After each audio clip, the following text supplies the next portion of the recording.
Assalamualaikum warahmatullahi wabarakatuh. Berjumpa kembali dengan saya Abdul Halim. Sahabat sekalian, ya, isu-isu soal Az-Zaitun ya dan AS Panji Gumilang ini terus bergulir, dan saya lihat juga antusiasme media dan tentu juga respon masyarakat ya semakin belum berkurang ya. Padahal sudah berjalan sekitar 2 bulan sejak bulan Mei ya, pertengahan Mei sampai kepada bulan sekarang ini. Sahabat sekalian, ada beberapa hal yang ingin kita lihat pada kesempatan ini ya. Kita ketahui bahwa Pondok Pesantren Az-Zaitun ini adalah bagian juga daripada sistem pendidikan yang diatur dalam Undang-Undang Pondok Pesantren. Nah, dalam hal ini Az-Zaitun dan pondok pesantren lainnya atau madrasah yang berbasis agama ya, pendidikan Islam itu berada di bawah Kementerian Agama. Dalam hal ini adalah di bawah Direktorat Pendidikan Islam.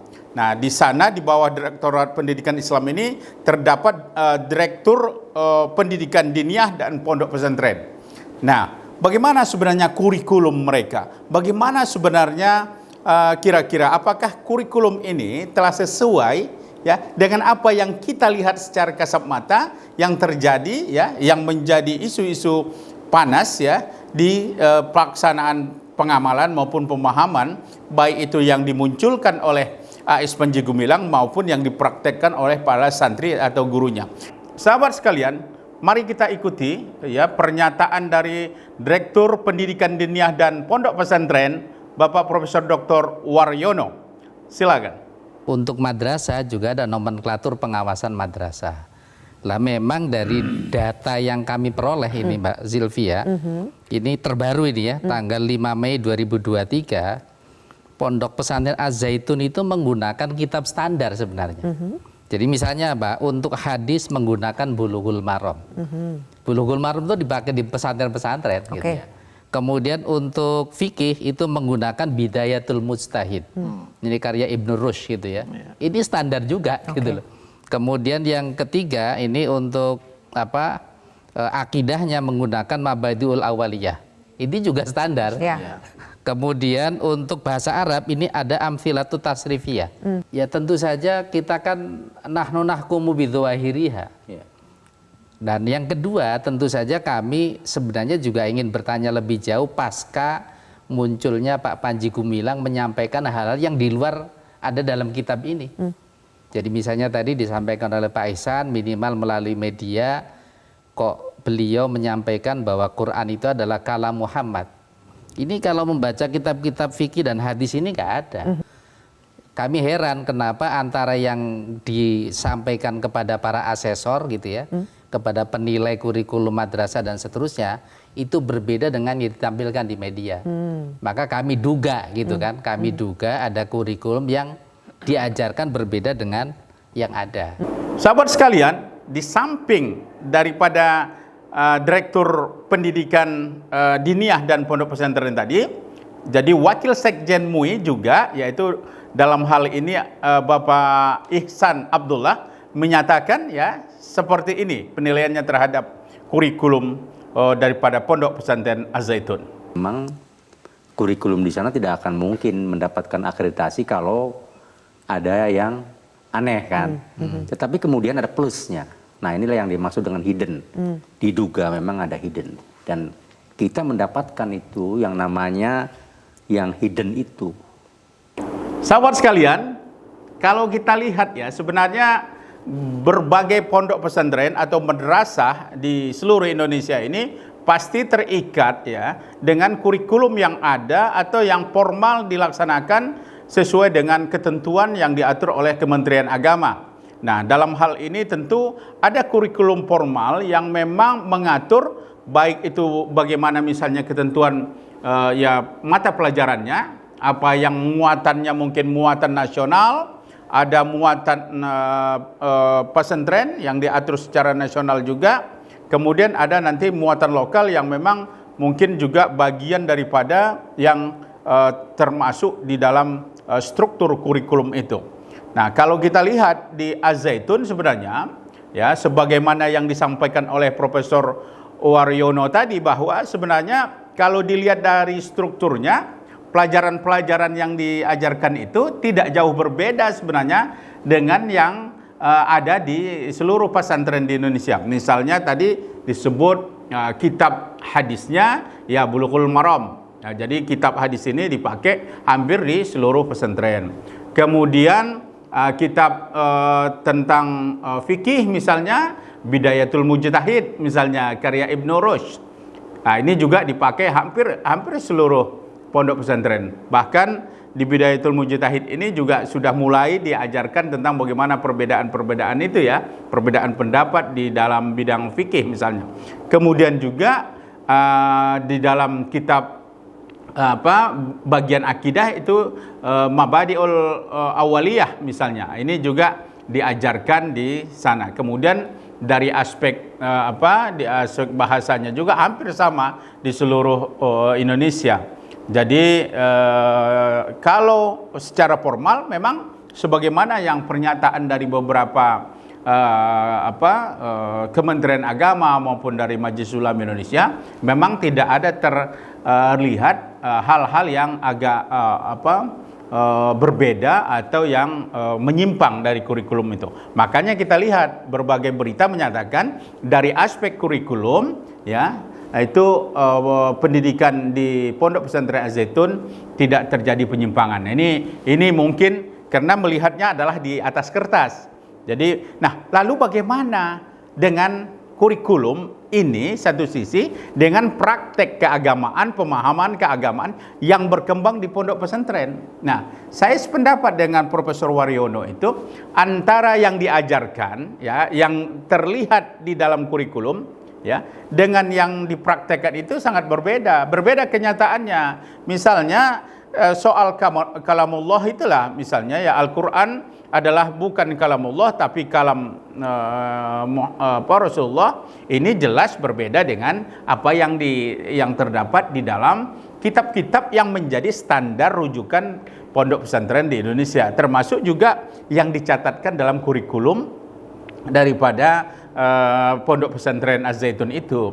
Jadi kalau dilihat apa yang dinyatakan dalam kurikulum ya, konten pembelajarannya juga kita belum bisa lihat ya, bagaimana sebenarnya di struktur kurikulum ada, tetapi di dalam modul-modul pembelajarannya saya terus terang belum mendapatkan itu. Tetapi kalau jujur dikatakan melaksanakan dengan apa yang ada di dalam kurikulum yang tertulis itu, maka tentu pendapat soal saf perempuan atau bercampur, soal kalamullah ya menjadi kalam Rasulullah ya, kemudian soal apa lagi misalnya yang soal ya salam-salam Yahudi atau yang lain-lain, saya pikir itu tidak ada dalam tradisi maupun dalam kitab-kitab yang diajarkan di pondok pesantren. Jadi disinilah sebenarnya masalahnya. Nah, kenapa terjadi antara yang kita ketahui di dalam kurikulum pondok pesantren, tetapi dalam prakteknya terutama misalnya soal azan lah. Di dalam soal azan itu memang diajarkan dalam kitab-kitab ahli sunnah wal jamaah maupun dalam kitab-kitab mazhab yang 4 itu ya, menghadap kiblat itu ya adalah salah satu yang disunatkan ya. Tidak ada misalnya seperti pramugari ya sambil azan tapi pakai gerakan-gerakan itu. Ini saya pikir hampir ya sekian ratus tahun ya, bahkan satu abad ya terakhir ini kita lihat tidak ada yang mempraktekkan itu. Bahkan juga dari para sejarah-sejarah umat Islam ya, peradaban umat Islam, baik itu dalam kitab-kitab klasik maupun pertengahan maupun modern, tidak terjadi atau tidak ditemui pendapat-pendapat seperti itu. Nah, ini yang menjadi pertanyaan banyak pihak. Kenapa A.S. Panji Gumilang yang notabene-nya adalah pemimpin pondok pesantren lalu berbeda dengan kurikulum yang dia state di dalam struktur kurikulum yang ada?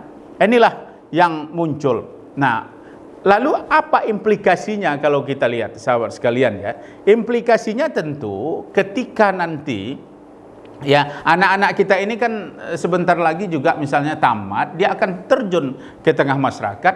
Lalu di tengah masyarakat dia mendapatkan sudah bekal di pesantren, lalu apakah dia praktekkan nanti di dalam kehidupannya? Misalnya soal azan aja lah, sederhana aja lah, azan tadi. Apakah misalnya kalau dia diberi kesempatan azan, dia praktekkan seperti itu? Seperti ya gerakan-gerakan khusus ala Az-Zaitun itu. Tentu kalau dia lakukan itu akan menimbulkan masalah di tengah masyarakat. Jadi artinya alumni kita nanti atau santri kita ketika berada di tengah masyarakat akan menghadapi problem-problem yang sebenarnya berbeda dengan apa yang dipraktekkan oleh masyarakat. Dan saya pikir disinilah salah satu nanti implikasinya, dampaknya berbuah tidak baik bagi santri maupun alumninya, karena dianggap dalam tanda kutip punya aliran sesat, penyimpangan, atau dianggap adalah membuat agama baru misalnya, dan tentu implikasinya akan disingkirkan oleh masyarakat. Itu saya pikir hal-hal yang sangat sederhana yang akan berimplikasi kepada kepada kehidupan santri kita maupun alumni kita ketika turun. Belum lagi misalnya image daripada masyarakat terhadap ya bagaimana yang dipraktekkan di dalam Az-Zaitun ketika nanti misalnya ya mereka akan berada di tengah-tengah di lingkungan di mana dia berada. Inilah problem-problem yang menurut saya harus dipikirkan oleh AIS Panji Gumilang untuk mengevaluasi kembali ya apa yang telah dilakukannya di dalam pondok pesantren. Saya bukan anti perubahan, kita bukan antri untuk pengembangan kebebasan berpikir, tetapi kita harus memakai kaidah-kaidah yang ada, yang memang kita mengetahui agama ini adalah dari Rasulullah, sahabat, tabi'in, para ulama dan ulama, terus sampai secara bersambung sanadnya ya sampai kepada kita. Jadi tidak muncul tiba-tiba dari langit langsung kita apa. Jadi di dalam agama itu juga apa yang disebutkan itu adalah jika dalam soal agama itu sanad itu menjadi penting. Jadi jangan sampai kita membuat atau mengarang-arang urusan keagamaan. Ini problem nanti ya yang akan dihadapi ya terutama alumni Az-Zaitun atau santri-santrinya ketika muncul di tengah-tengah masyarakat. Lalu saya pikir inilah saatnya ya, jangan dengan ego ya, jangan dengan perasaan ingin populer, ingin mendapat perhatian ya, membuat hal-hal yang sebenarnya tidak produktif.